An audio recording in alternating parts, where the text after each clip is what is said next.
Hello and welcome to Morning Markets. I'm Roger Peterson. Thank you very much for joining us today on a Friday. Here are some of the stories we're tracking for you in the BNN Bloomberg newsroom.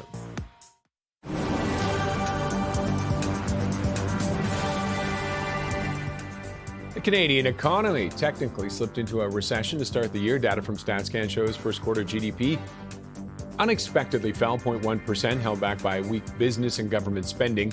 The economy has now contracted in 2 consecutive quarters. StatsCan says it's the first technical recession since 2020. That was the COVID pandemic. Prior to that, it was in 2015 amid low oil prices. Laurentian Bank posted weaker than expected second quarter earnings as the bank set aside more money for potentially bad loans. Laurentian says higher loan loss provisions weighed on overall profitability, with the bank's efficiency ratio also deteriorating significantly. Late last year, Laurentian agreed to be split and sold, with its commercial operations going to Fairstone Bank. National purchased the retail and small business segment. Shares of Costco are seeing some pressure today, off by about 3.8%, 3.9%. The retail giant beat expectations for profit and revenue in its latest quarter, but investors are focusing on its member segment. Analysts are noting Costco's moderating membership growth as a negative, with the metric slowing to a near 10-year low. The company's Canadian same-store sales also fell short of expectations. And a quick look at the markets, and the TSX has been on quite a bit of a yo-yo ride this morning. It started out up, and it's dipped down, and now it is back up, pushing towards 34,600, up by about 0.13%. Tech leading the way, utilities and energy. The ones might be dragging it down. South of the border, on a ride, reacting to the news down the possibility of an extension of the truce between Iran and the U.S., or an even rather more extensive deal. And you can see the S&P 500 up by 0.2% and pushing towards 7,600. And the NASDAQ, Dell helping drive that right now. It's up. It's slipped a little bit, still on the plus side right now, and eyeing 27,000. Well, shares of Dell, as we just mentioned, soaring today. What do they have? 28. They've come back to earth a little bit, being a relative thing, after it gave an annual sales outlook that beat expectations, fueled by demand for its servers that power AI. We're looking at whether that's signaling a shift in the AI rally. Joining us now to discuss that and more is Mike Dixon, head of research at Horizon. Mike, thanks very much, as always, for joining us. Thank you. Thanks for having me. Okay, just Dell initially, I think it blew pretty much caught everybody off guard, didn't it? Yeah, it sure did, and you're obviously seeing it in the price. But I think what's also interesting is you look at some of the competitors, or kind of firms in adjacent places. HP also up a pretty good bet. Supermicro, a lot of these kind of AI infrastructure related names as well, catching a pretty good bid from that news. And look, I mean, we've seen that really this year, just in spades. This trade on the AI side of things has firmly moved beyond, NVIDIA as the only trade in town. And you really are seeing this, kind of seep into the phases of the AI trade, where you got to bring this to market. You have like this physical layer, the server side of things, networking, fiber optics, memory. It really has expanded very, very nicely to a broad range of other portions of the maturing theme. And Dell's outlook is strong. And these numbers from Dell, does this tell you that AI, it is real? Looks like it's really coming together when you see numbers like that from some that we weren't expecting it? Yeah, exactly. Of course it does. And, we see this, we saw this a little bit earlier this week, as well with Snowflake, for example, just involved kind of on the data management side of things.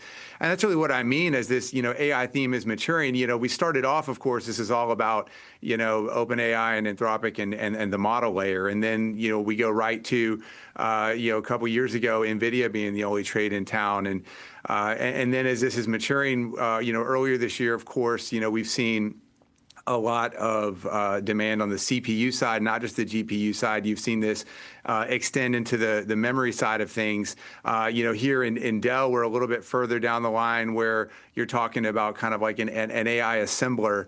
And then, even further from that, you've got some of the software names like Snowflake, like I mentioned.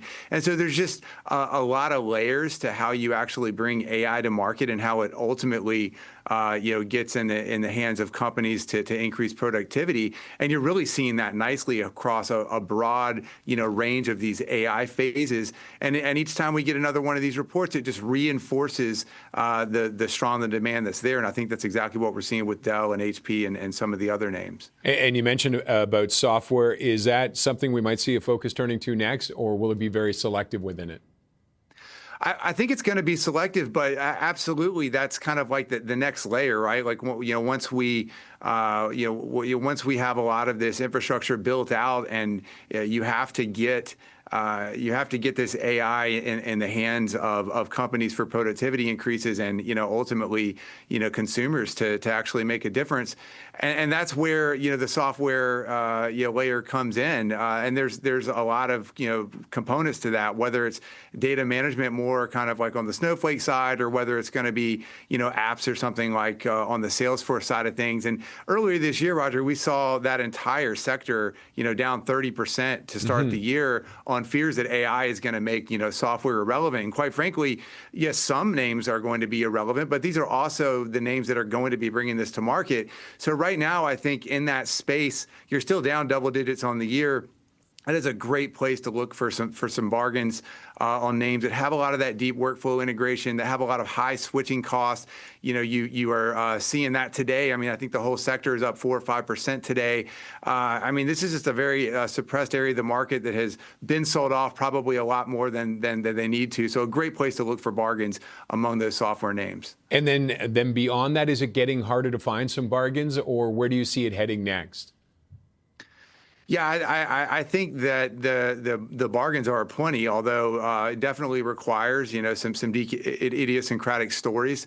But when you think about the discounts of that entire software space to start the year, trading at multiples not seen in the last 10 years, it seems a little bit of an oversell. And it is going to be difficult to really ascertain the winners from the losers, but some solid deep active management I think is capable of doing that. So investors to get looking for access there, I think can rely on active managers in that space to do a good job. But there are going to be a lot of bargains there, but there's also going to be some zeros. So big dispersion amongst that space. But again, just a great place to look for bargains as we continue to mature with this AI theme. All right, let's talk a little bit about some recent equity trends. Semiconductors, it was the it girl, wasn't it? It seems like the only trade in town this year, Roger. And one of the things I think is really interesting is maybe something a lot of investors are not quite aware of, but we aren't accustomed to having markets go up a lot and not being led by the Magnificent Seven and then kind of the hyperscalers. But that's exactly what's happening this year. So the Mag 7 as a block, only up about 5% on the year, whereas you have the S&P and NASDAQ up double digits. And then, even amongst the semiconductor space, if you look at the top 25 semiconductors in the U.S., NVIDIA on a year-to-date return basis ranks almost dead last. Right, so you see the likes of the Intels and the Microns that are involved in more of the CPU, and then you look in emerging markets, kind of ex-China, and you look in South Korea, and you see a lot of the memory names. And so look, there are a lot broader participation other than this top of the market, which I think is a really, really healthy sign as the theme matures more broadly. But it really has been all about semiconductors all year. That's really been the main trade in town and what's been driving beta in markets. But it's not NVIDIA and it's not the hyperscalers, which I think is something for investors to know, that just buying broad index exposure is going to have you overweight those top names in the market.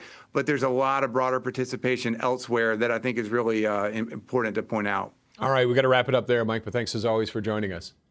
Thank you. Mike Dixon, Head of Research at Horizon. Well, Costco posted better than expected results driven by higher store traffic, membership renewals, and record demand for gasoline. We'll go over the full results after the break.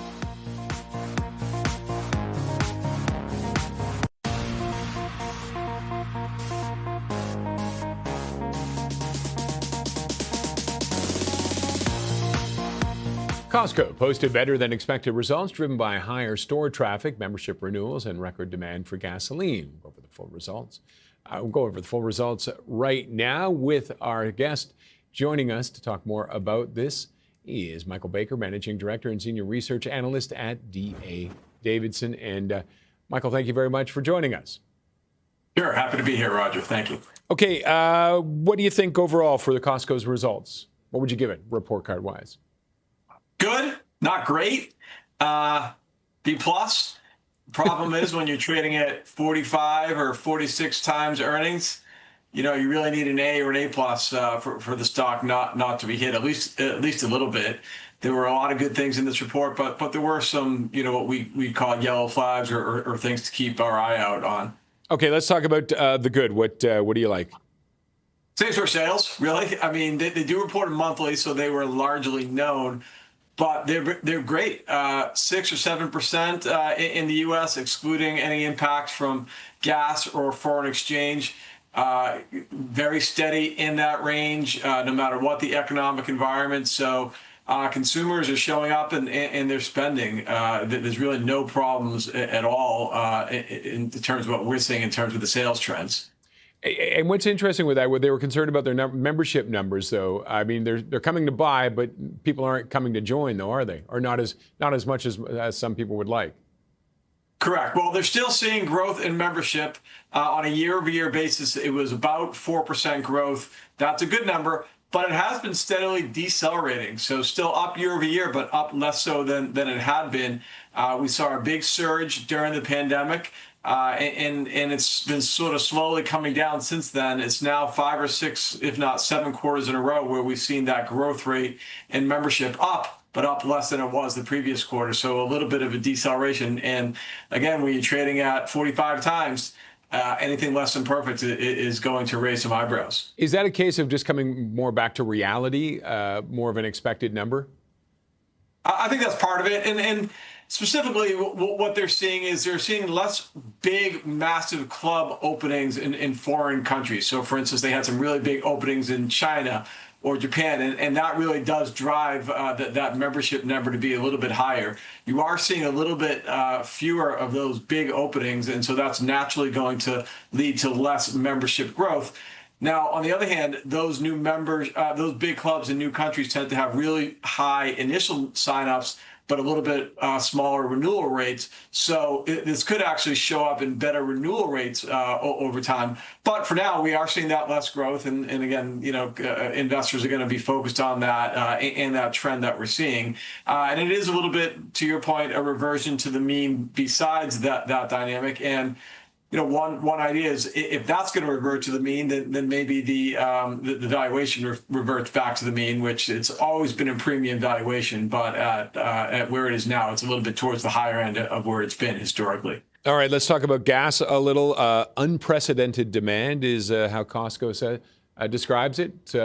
What kind of an impact did that have?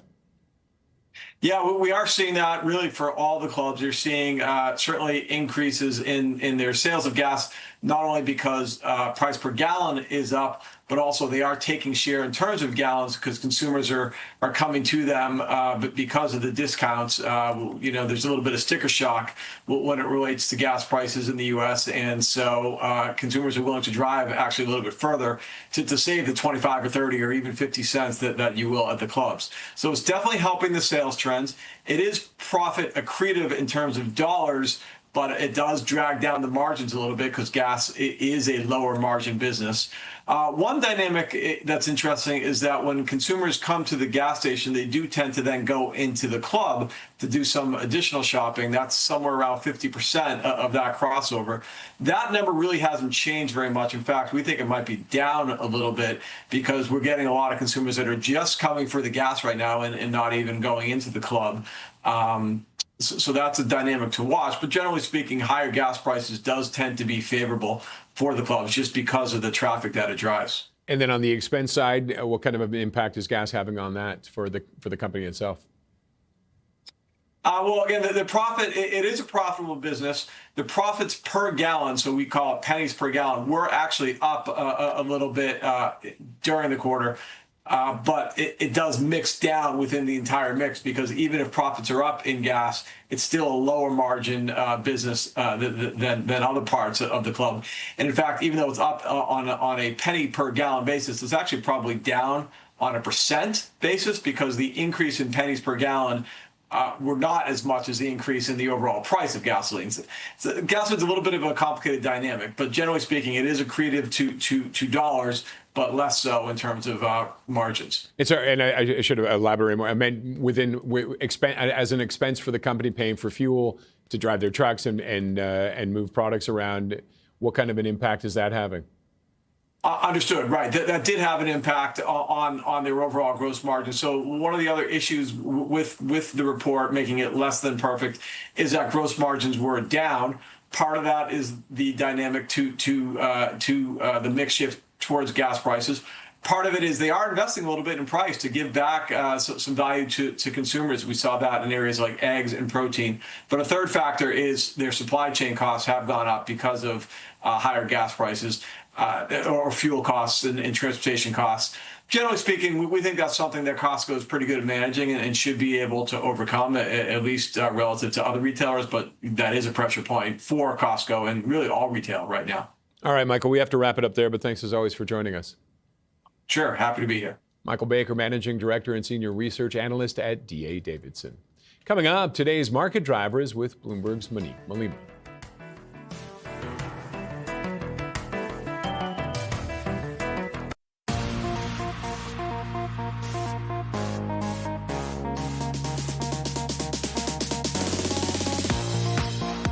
Time to take a look at today's market movers, and for that we are joined by Bloomberg Equities reporter Monique Malima. Monique, thanks as always for joining us, and let's talk about some stocks.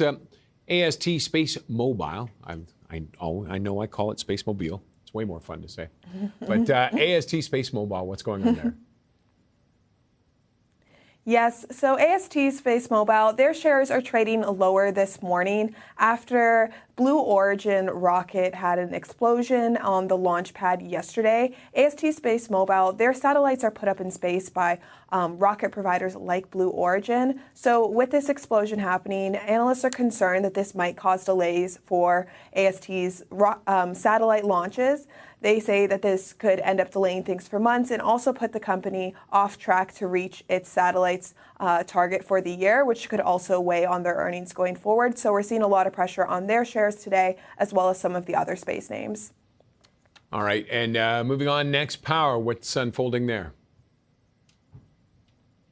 Yes, so Next Power, their shares actually hit a record high earlier this morning, and they're still seeing some gains right now. And this is largely due to the fact that they announced that they are buying Prevalent Energy. Next Power is a solar panel and energy company, but Prevalent is focused more on battery storage and on power infrastructure for data centers. And that's really what analysts are positive on. The data center power has seen a lot of demand this year, as we've seen more AI needs for data centers. And the Prevalent already has agreements in places with hyperscalers like Meta and is looking to expand their agreements as well. So this is expected to provide earnings upside for Next Power. It's also going to help them kind of expand their capabilities, because we've seen solar seeing a lot of declines over the past year.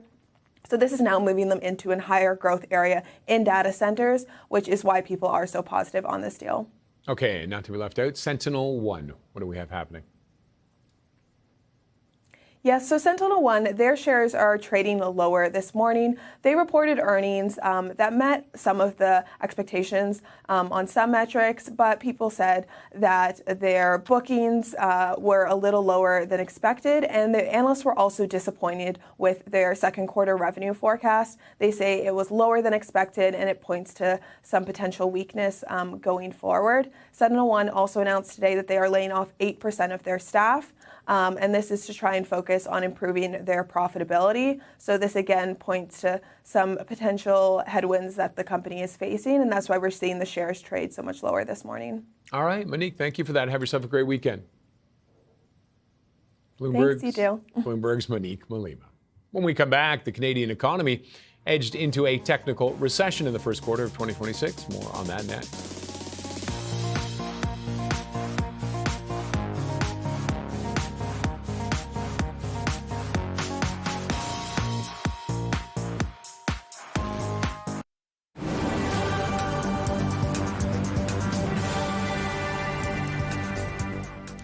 Apotex has filed for an initial public offering in Toronto, setting the stage for one of Canada's largest stock market debuts of recent years. Bloomberg News reporting the company could raise up to $1 billion through the offering. The generic drug maker says the IPO will include newly issued shares as well as shares sold by controlling shareholder SK Capital. Bloomberg News reporting that Chinese-made EVs have started to arrive in Canada.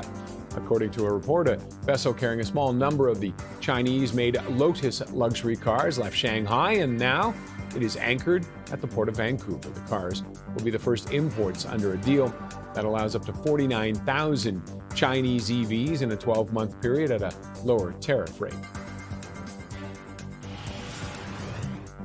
Shares of the Gap are in the gap today, that after the clothing retailer cut its full-year sales outlook due to struggles with its products mix. Yeah, they're down by 17% right now. Gap also reported revenue in its latest quarter that missed estimates. Same-store sales at its Old Navy, Banana Republic, and Athleta divisions fell well below what analysts were expecting. The Gap says challenges at those brands reflect its merchandise offerings and not weak consumer sentiment. And a quick look at the markets and the TSX into a nice rally after starting a little sluggish this morning. It's up by 0.41%. Tech and materials leading the way right now. And south of the border, the U.S. markets, they are on fire again. The news out of the Middle East and Dell with its earnings. So you can see the S&P 500 pushing towards 7,600, up by 0.32. And the NASDAQ also about to hit 27,000 by the looks of it. If I talk slowly enough, I might just hit it while we're chatting about it. It is up by 0.29%. Those Dell earnings helping drive that one right now. The Canadian economy edged into a technical recession in the first quarter of 2026 as weak business and government spending drove a slight contraction. We got perspective from Avery Schenfeld, Managing Director and Chief Economist at CIBC Capital Markets. We don't tend to actually sort of define a recession until actually a little bit past this sort of point in time. You want to see revised data and so on. For example, we did see that the 2025 growth rate for the year as a whole did get revised up a bit. So you don't issue these declarations right away. But we have seen an increase in the unemployment rate as well. So this may end up being called a recession at the end of the day. We'll wait and see the final numbers when they come out in a while. Okay, that the annualized negative 0.1 and the Bloomberg median estimate was 1.5%. That's a big miss. How concerning is that? Well, what it tells you is that the industry level GDP data that we were tracking got revised a bit. So the pattern wasn't as strong going into this March reading for that monthly number as we would have thought. And so it looked like that GDP by industry series was going to come in at around 1.5%. But with all the revisions and the disappointing March, it actually showed some slight growth, but not nearly as much as expected. And really what this is telling you is that we're still struggling. And we knew that already with what was happening in the labor market, what was happening in the export sectors, with particularly those hit by tariffs like autos, steel, and so on. So it's not a huge surprise the Canadian economy is struggling, but it's certainly disappointing that we've now had a couple of quarters with some slippage here. And are the tariffs? Is it the tariffs are really finally biting? Is that what that is? I think that's a part of it, and certainly that's part of the story going back over the past year, is that our export performance has been weak, and we did see that again in these first quarter numbers. Weakness in exports was part of the story. There are other moving parts here. Business capital spending has also been quite weak, and I think that may also be tied up with the tariffs, in the sense that if you're worried that your industry could be the next one hit by the Trump administration, you're going to be reluctant to build a plant in Canada if the target market is the U.S. So we've seen weakness on that front.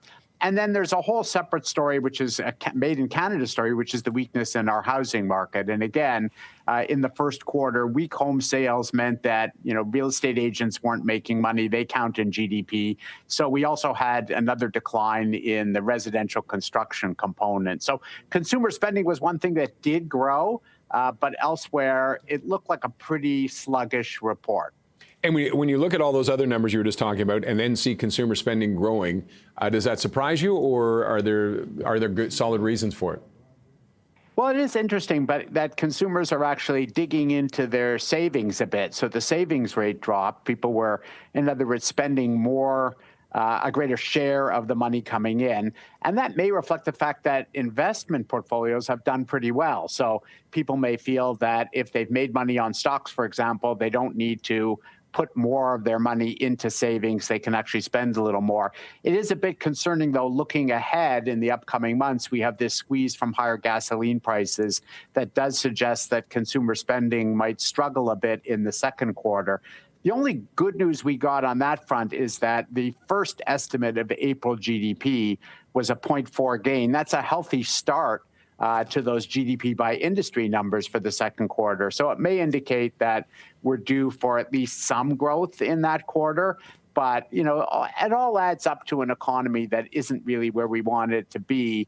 And I would blame the weakness in housing and the trade tensions that are hitting both exports and investment for the major part of that story. And also, I believe defense spending was off, and that might have thrown this for a loop, too. Yeah, so these numbers will seesaw if the government orders major defense systems in a given quarter and then the next quarter doesn't, it shows a drop there. So government spending was in general weak as well in the first quarter. I don't think we're going to see that as an ongoing story for the economy, but it did impact these first quarter numbers. All right, and where does this leave the Bank of Canada? What does the Bank of Canada do with these numbers? Well, the interesting is the market has been pricing in some odds of the Bank of Canada raising rates at some point this year to respond to the energy inflation. And there's really been two blows to that sort of thought. I never joined that view. I thought the economy was far too weak for them to consider that.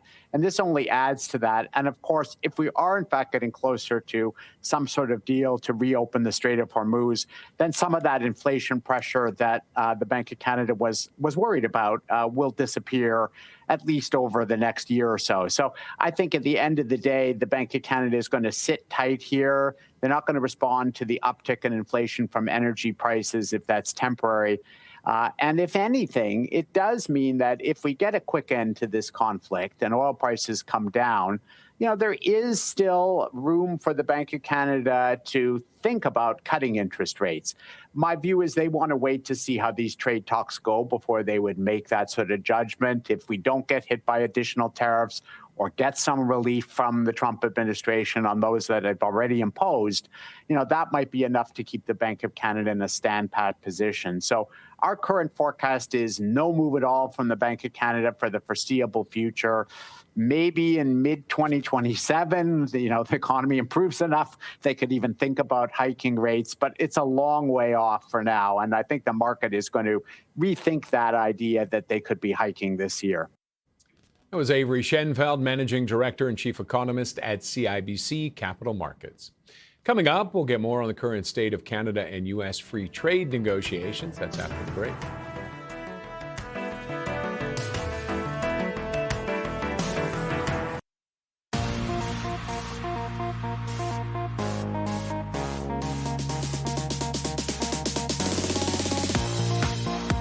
The Canada-U.S.-Mexico Free Trade Agreement faces a July 1st review. The U.S. has started talks with Mexico, but not Canada, raising concerns about progress as sentiment in Washington appears to be turning against Canada. For more, we sat down with Jacques Shore, government affairs and trade partner at Gowling WLG. I think I want to be more positive, actually, and I think that it's important at this point, especially after the visit yesterday to New York at the Economic Club by our Prime Minister. I think that, look, we all recognize that CUSMA is certainly the foundation of our economy, and in many ways it's more than just a trade agreement. So we have to focus on that entirely, and I think all hands are on deck to address it. And I guess I would say if I would have had this interview several days ago, maybe my view of it would be a bit different. One of the things I think is to recognize that while we maybe aren't getting some of the attention that we would want in the White House to address CUSMA, I mean, they're busy dealing with other countries on trade agreements as well. So there's a bandwidth issue that I could see there. But I do think that at this moment, with the visit of the Prime Minister to New York yesterday, there is a bit of a change of approach. There's a recognition that we have a lot to offer the United States, speaking obviously to the investment community there, recognizing the value that we offer. I think we're now at that moment, if I could say, that seven inning stretch to actually move forward. So I'm feeling a little bit more positive.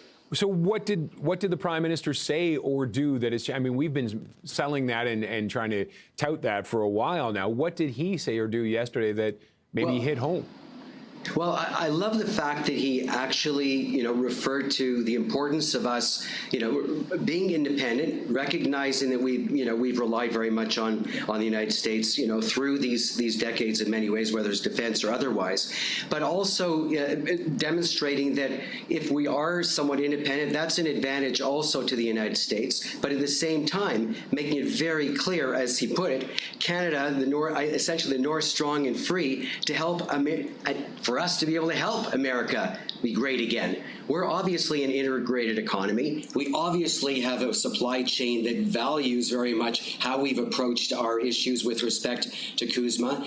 And look, there are irritants. There's no question. And so we have to listen. We have to understand a bit more that, those irritants do bother the United States. And how can we accommodate? How do we actually moderate and address those issues? And I think that over the next period, especially as well with the comment made yesterday by Dominic LeBlanc, where he's about to head to Washington, D.C., I think what we should do is think positive. I think that sometimes helps us in moving these issues forward. But look, let's be real.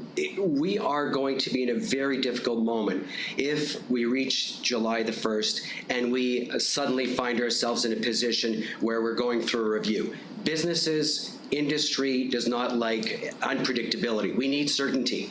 And I think that's as important for the United States as for us, because there are, and recognizing in Congress today, there are business leaders in the United States knocking on those doors and saying it is important for us to move forward. When we think about the supply chain, when we think about the way in which we obviously deal with critical minerals, manufacturing, agriculture, look, we can go back to the 1960s when we arranged and integrated through the auto pact. Now, auto is another area completely, but I think that right now, sending those messages, working with Americans to share those points are important. And yesterday, how nice it was to hear Pete Extra, U.S. Ambassador to Canada, offer the point of something positive in light of what our Prime Minister said. And I just want to go back to what you mentioned about irritants. What are some of the irritants, do you think, and how much of a factor is China and our talks with China? Great question. So first of all, one of the irritants clearly is dealing with dairy, but I do think that dealing with some of those issues in our the way in which we deal with a market, there are ways to approach it. China, and it's really interesting, is today the foreign minister of China happens to be here in Ottawa, and I think it's important to recognize that Canada can be a very important vehicle also with for the United States, but working with the United States to address China issues. I mean, our trade with China, first of all, is 1/10 of what it is with the United States. There's no comparison. And let's remember when it was Pierre Trudeau that went to China effectively opening the door for the United States to then enter into their relationship with China. So this is why we work well together. When we put our minds to it, we're far, far better than the sum of our parts when we work together on that. And we can help make America great again. But it's a question of how the Americans look to us and how we sit down with them to address global issues, while we also work very hard to diversify our trade. There's no question Americans are better off if we're also strong in terms of our economy. We have countries that we work with that then maybe, make an investment in the United States, here from Canada. These are all very exciting moments in terms of being able to look at it. If we look at it as positive, and we understand really the geopolitics of the world, in fact, oblige us to work together and recognize the value of our partnership as we have it. And is there a real danger that if this drags on and we don't have something a little solid by July 1st, that the U.S., companies down in the U.S. start looking and going, you know what, we're figuring out ways to adapt and not need the Canadians, and maybe we don't get that business back even if we do get a deal? No question. That would be a sad day, because I think that it would not be easy for them. It would be tough for us. And there's no doubt. I mean, our numbers today demonstrate that, we're not doing as well as we would like to. As we see, we can see interest rates rising. That would not be a good thing either. But they'll feel that in the United States as well. I mean, there are certain things that they don't have that we do have. First of all, the ability of us being able to work on the energy front. When we look at the opportunity there, which is incredible. Critical minerals. You remember we had a few months ago this whole issue with respect to potash. The Americans don't have the potash we have. So it would be very difficult to get that. And actually, while we are working right now to invest in mining and being able to get at those critical minerals, far better for the Americans, I like to say our cousins, to get that from us rather than try to get that from China and elsewhere. So it's a question of how we work together. There's not a lot of logic if we actually don't do that. That was Jacques Shore, Government Affairs and Trade Partner at Gowling WLG. Coming up, we'll look at 3 hot picks in the tech sector when we come back.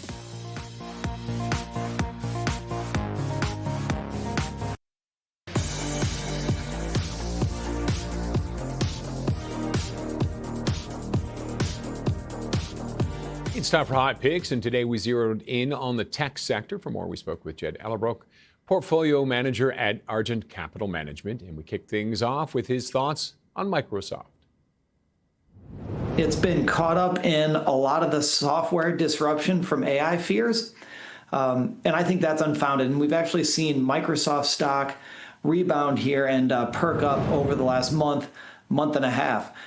We think Microsoft is an attractively priced stock, just a hair over 20 times earnings, which for it is on the low side.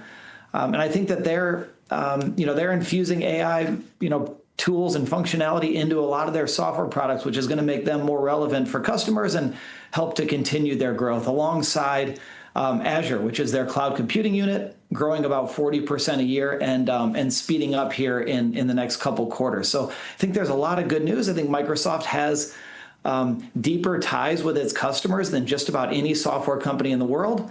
And so we think that they are a software winner. And we think investors are starting to pick through the rubble that has become of software in the last 6 or 9 months and identifying stocks that are going to be attractive going forward. We're seeing that this morning with Okta, which reported results yesterday afternoon.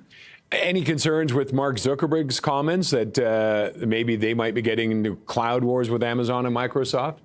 He said, what's the quote? It's definitely on the table. Yeah, it's a really big ocean. Cloud computing, the demand for those services and tools is exceptionally high today. There are a lot of neoclouds that are jumping into cloud computing. SpaceX is rented out some of their AI factory capacity to Anthropic recently. So no, I think right now there's more demand than there is supply. New entrants are coming into the cloud computing industry, but the big boys, Amazon's AWS, Microsoft's Azure, Google's GCP, are in an exceptionally strong competitive position. They know how to play, and software. The death of software greatly exaggerated. In some cases, yes. I think there will be, software businesses that struggle to grow in the future as they have in the past because their use to customers is surpassed by new AI functionality. But there are also a handful of software companies, and probably more than a handful, that have very, very strong growth prospects going forward and are going to adopt AI tools, improve their products, and become even more useful for customers going forward. So I think it is going to span the entire spectrum. All right, let's move on to TransDigm.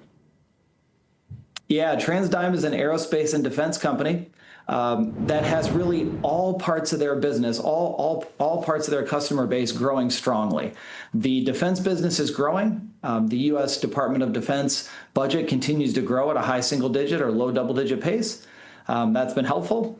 And then commercial aerospace is growing strongly as well, both new equipment, new plane shipments from Boeing and Airbus, and then also the aftermarket business sold mostly to airlines. Those are both growing double digits as well. So all customer groups are firing. They also have been doing acquisitions recently, which are contributing new growth to the company. And we think the CEO, who's about at the 1 year mark, is off to a good start in his tenure. What are some of the acquisitions they picked up? Yeah, they bought a couple companies out of California. Sierra is the name of one. They're companies that do aftermarket parts mostly for airplanes. So, that aftermarket business is appealing because the products usually are sourced from only one or two competitors, which gives the supplier, TransDigm in this case, or the companies they bought, good pricing power and also the ability to, project demand forward years in advance with high likelihood. And does it almost put them into a silo? It does. Yeah, the aerospace and defense business is extremely siloed product by product, which limits competition within each silo. That's why you see a lot of successful aerospace companies making acquisitions and kind of consolidating the industry. HEICO's been very successful doing that, dozens and dozens of acquisitions over the last year. TransDigm is another group in that category as well. Okay, and last one we want to get to, Broadcom, the earnings are coming out. It's another one I think people are going to be paying attention to. Yeah, huge company, huge earnings report coming next week on Wednesday afternoon. Demand for accelerated computing is exceptionally high. We saw NVIDIA's results 2 weeks ago. They're obviously the market leader, but Broadcom and their kind of customer chip efforts are doing very well too. They're the primary supplier behind Google's TPU. They're also working with Meta and OpenAI and a couple other companies to develop their custom accelerator chips. Demand is extremely high. Those customers are placing a very high priority on the internal development of those products with Broadcom's help. So we see exceptionally strong demand. And then, of course, they have, the other half of their business is software, where I think we are seeing sentiment improve. Broadcom stock has done pretty well lately. It's at an all-time high, but I think it's still reasonably priced. Investors have been more excited by other, kind of racier semiconductor stocks, memory, and also recently some of the edge hardware companies. So while semiconductors have been doing great, Broadcom has actually been lagging the group, and we think is a pretty attractive candidate to buy today. And what are you going to be looking for in the earnings to maintain that optimism? Yeah, their guidance for next quarter is going to be big. They'll tell us more about TPU ordering plans. Google is now selling those chips directly to customers. And so I think that's a big new step up in demand coming here over the next couple quarters for Broadcom. And any concerns with AI right now, or does it seem like it's settling in and is real?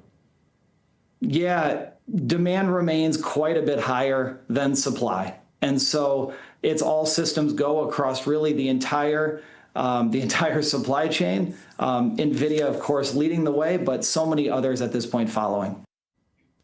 And that was Jed Ellerbrook, portfolio manager at Argent Capital Management. Well, drivers in some parts of the country, including the Greater Toronto area, woke up this morning to some of the lowest gas prices we've seen in more than a month. And it's not just part of the latest fluctuation as uncertainty drags on in the Middle East. CTV's BC Bureau Chief Andrew Johnson has more on the dip, how long it may last, and why drivers on the West Coast aren't getting any relief. Varun Sharma is spending $500 per week right now gassing up his cab. Still lucky I'm driving hybrid, but it really hurts. But after months of eye-popping prices fueled by the war in Iran, drivers in many parts of the country are getting a bit of a break. Finally, a little bit of good news when it comes to filling your tank. Drivers in Toronto were greeted this morning with 173.9 on the sign, the lowest price since April. The reason? A drop in oil prices over optimism the U.S. and Iran are close to a deal. And issues at refineries in the U.S. Midwest that supply Ontario have now been cleared up. As drivers in many parts of Ontario and Quebec revel in this dip on the gas price roller coaster, here in Vancouver, people are still paying on average well over $2 per litre. In fact, as prices fall back east, they're actually rising on the west coast. What gives? Experts say it's now BC dealing with refinery trouble. A disruption in California, coupled with Canada's highest gas taxes, have forced people at this station to cough up $2.14.9 per litre. How much does it cost to fill your tank? Well over $100, like 130, 100 probably. Finally, what Gas Buddy's Patrick DeHaan calls the million-dollar question, where people are paying less, how long could it last? 100% contingent on what comes of these negotiations between the U.S. and Iran. There probably has not been such a major impact to supply in my career, exceeding 25 years. It's no million-dollar answer, but the one Canadians will just have to live with. Andrew Johnson, CTV News, Vancouver. Market Call is coming up next. Today on the show, we have Brianne Gardner. She is Senior Wealth Manager at Velocity Investment Partners, Raymond James, and we'll be taking your questions on Canadian and U.S. large caps. All right, let's take a quick look at how the markets are faring on Bay Street and Wall Street to end the week. And you can see it's shaping up to be another good day for the TSX, pushing 34,600, not quite at its high, which set on Monday, but still it's up by 0.3%. The tech index driving the way right now. It's up more than 4%. Celestica and Lightspeed helping lead the way there. And when we take a look in New York, it is well into record territories right now. And look at those numbers. The S&P 500 pulled back a little bit. It was actually pushing towards 7,600. It's up by a quarter. And the NASDAQ as well, looking at 27,000. It's up by 0.2%. And that is it for Morning Markets. Thanks for watching. Have a great weekend. We'll see you here on Monday.